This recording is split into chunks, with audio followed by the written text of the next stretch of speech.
chín vàng, các con đã sẵn sàng mang lúa về cho ta.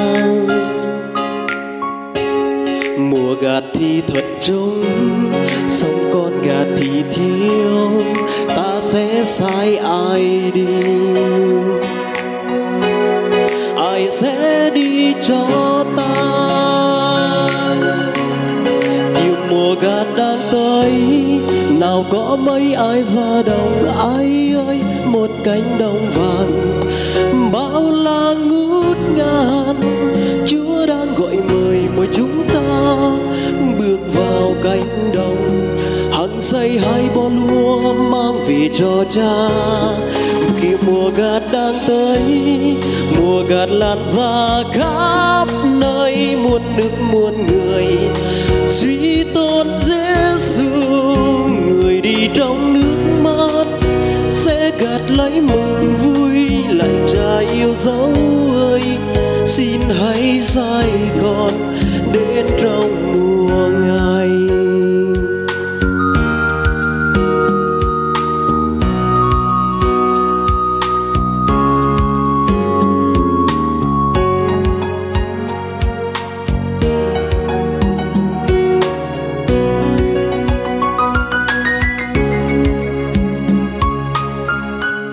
Khi mùa gặt đang tới, đồng lúa đang chín vàng, các con đã sẵn sàng mang lúa về cho ta.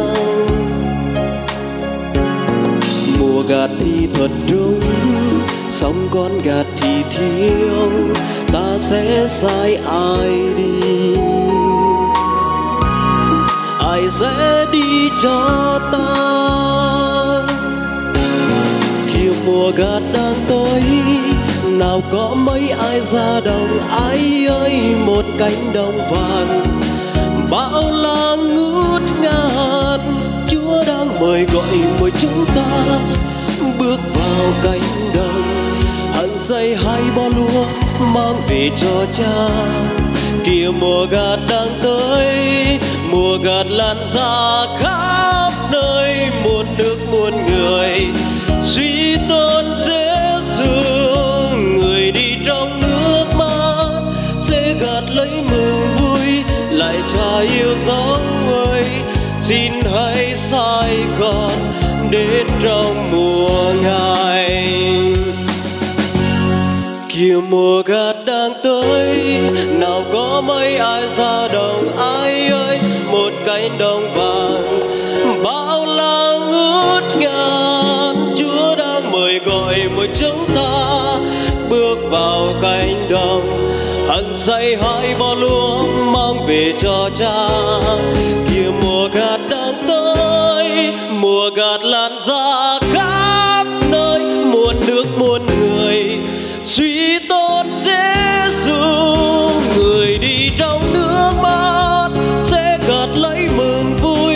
Lại Cha yêu dấu ơi, xin hãy sai con đến trong mùa ngày. Lại Cha yêu dấu ơi, xin hãy